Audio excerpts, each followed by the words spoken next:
I'm Nate Eaton and talking with Keith Morrison today. Keith, a lot of people ask me, so was Keith really interested in the Lori Vallow Daybell verdict? Oh my goodness. Was Yeah. he really? Yes, he really was. You were texting probably every 5 minutes. What's the latest from the update from the courthouse? Right. Were No, you surprised at all by guilty on all counts? not really. You always hold out a little possibility that there may be a wrinkle. Not necessarily because you want there to be one, but just you never know. Um, but when they all came down guilty, it was not terribly surprising.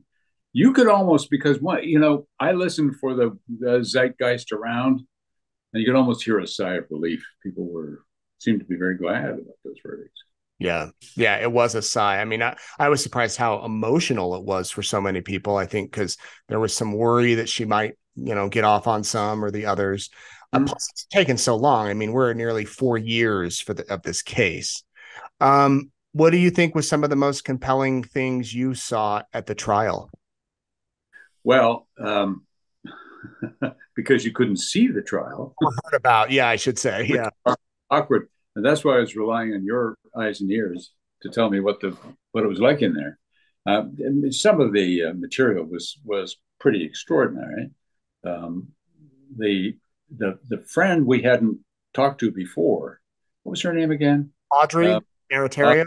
I mean, that was riveting, and it was disturbing to say the least. A lot of it was the phone call with her sister from jail as she was waiting for events to occur. Um, the lies she kept telling. It was quite phenomenal. Yeah. So from one big Idaho story to another, you're preparing right now for a Dateline 2 hour Friday Yes. as news is breaking in the Coburger case this week that there Right. will be a preliminary hearing. He was indicted. What can we expect to see on Friday? On Monday, he will appear in court to enter a plea and to be arraigned.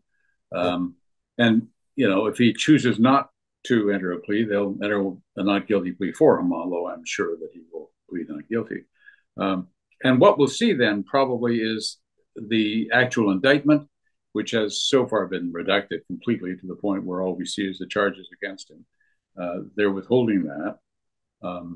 Until the defense has had a chance to look at it and they can present it in court on Monday.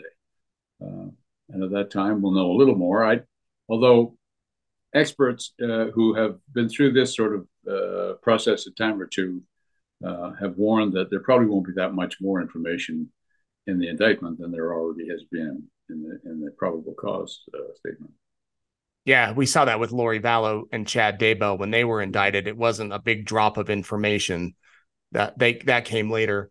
And so that will happen Monday. On Friday, you're taking a closer look at this case in general. Right.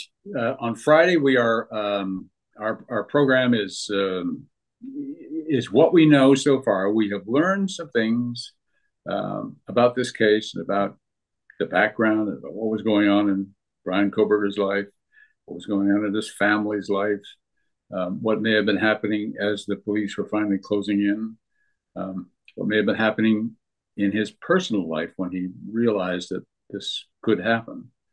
All of these things are they're fascinating to know about, but at the same time, we're being very careful to present these bits of information, evidence, call it what you will, with the proviso that here's a man sitting in jail awaiting his trial before a jury of his peers, and he is not guilty until proven otherwise.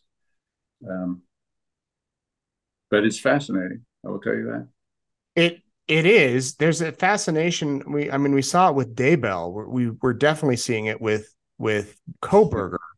Uh, what is it about the Kohberger case? You think that's getting so many people interested? I mean, tragically, you have the four victims who are young, and it's a large number. But there seems to be more than that, more frenzy, more interest in it. More than I had ever seen before. The social media aspect of it was phenomenal. And a good deal of the speculating that was being done was completely off base, of course. Um, but some of it wasn't. and some of it is going to be, I think, part of the case against him. The Papa Roger element is fascinating. Some other material that started to come out during the course of the investigation will be very interesting to see play out in court. Yeah. All right. Dateline NBC, the latest on the Bryan Kohberger case that airs Friday night on NBC. And if you missed the Daybell one, the Lori Vallow Daybell trial, that's, I know, on the website and on the Peacock app, I believe. Well, and if you missed the material that Nate put out during the trial and afterwards, you weren't paying attention. That was terrific coverage. Well, thank you, Keith. And I hope you get some downtime this summer and that you don't have to come back to Idaho. Let's hope for some quietness. It was a lovely place to be, but quiet in Idaho would be even better, wouldn't it? Yes. All right. Thank you. Good chatting with you. Here, Nate.